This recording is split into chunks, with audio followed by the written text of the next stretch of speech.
YouTube, it's Kathy and welcome back to another video for the StrikeBackVideoAthon. In this video I'm going to talk about 5 books that I've read because of BookTube. It can be argued that I read most of my books, if not all of my books, because of BookTube, because I talk about every book I read on BookTube, but shh, I had to narrow it down somehow. And if you've been here for a while, you might know that I'm also really terrible at lists. So in order to narrow down what I already narrowed down, I narrowed it down to books that I have physical copies of. I live in a bachelor suite with another person, so I tend to get all of my books from the library because I don't have a lot of space for books, despite how many I have.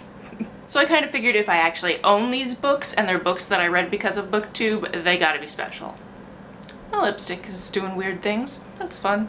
The first book I wanted to share with you is The Long Way to a Small Angry Planet by Becky Chambers. I absolutely adored this book last year, so much that I actually went out immediately after finishing it to get the second in the series. And part of me is low-key upset that the third one isn't out yet because I would love to read it. The Long Way to a Small Angry Planet centers around a bunch of people who work together on a spaceship. It kind of has Firefly feels in that it's like a found family, except for the people on this ship are very diverse. There's people from all sorts of different backgrounds, all sorts of different genders, all sorts of different sexualities, all sorts of different species. And basically they work making these space highways, if you will, where they basically punch holes in the fabric of space-time so you can get through it faster, which just sounds fascinating. If you're into anything set in space and you haven't read this book yet, pick it up. Next on this list is a book I kept seeing pop up here and there, and that's History Is All You Left Me by Adam Silvera.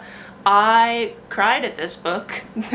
I mean, it's an Adam Silvera book, so what do you expect? But this was my first one that I read, so I didn't know to expect to cry. This book is about a boy who finds out his ex-boyfriend has died tragically, and he has to deal with all the feelings of grief over that, and meet his ex-boyfriend's boyfriend. So obviously with a premise like that I should have known I was going to cry, but yeah, it happened a lot. On to something a little bit happier, we have Queens of Geek by Jen Wild. This one is just cute and fluffy. It takes place at a convention. It has a friend group of 3 people who go to this convention together.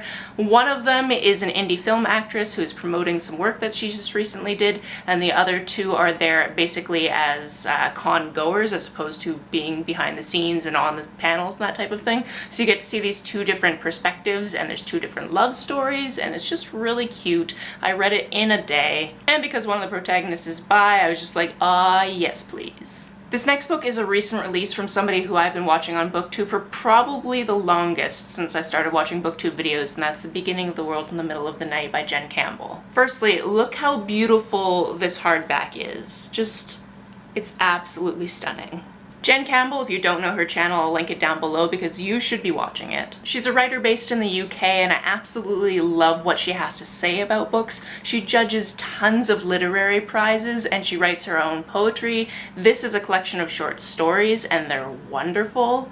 And recently she also released a kids book, which is also wonderful. I bought a copy of it and sent it to my niece and nephews. And the last book on this list I tried to get from my library and they didn't have it, although they do have it now, which is good because other people should read it. And I figured based on the premise that I was going to love it and I might as well just have my own copy, and that's Eliza and Her Monsters. This book is about a girl who writes her own webcomic and publishes it anonymously, and it is super big. Like, a lot of people read it, a lot of people are interested in it. There's tons of people on these forums that talk about it. And there's only a few people that really know her identity. A couple of friends in the forums know who she is, and then her family also knows she does this, but like they don't see the big deal about it, and they really don't get the world, and they think she's just like doodling, basically. And this, along with Queens of Geek, are 2 books that I put on my favorite fandom reads, which is a video I will link down below and up in the cards, because it is a genre of books that I feel like a lot of books in this genre is starting to come out. I'm just really here for it. I find fandom, or just enjoying things and wanting to share that enjoyment with others, just such a great topic that I will pretty much read anything that is a fandom read. If you can think of any fandom reads that I should read that I haven't read, please let me know because I want to make a follow-up to that video. And there we have it, just 5 of the books that I've read because of BookTube, and absolutely adored every single one of them. Have you read any of these books? If so, let me know down in the comments below because I would love to talk to you about them. On the way down to the comments, if you hit that subscribe button, that would be very nice of you. You can like and share this as you see fit, and I will see you next time. Bye!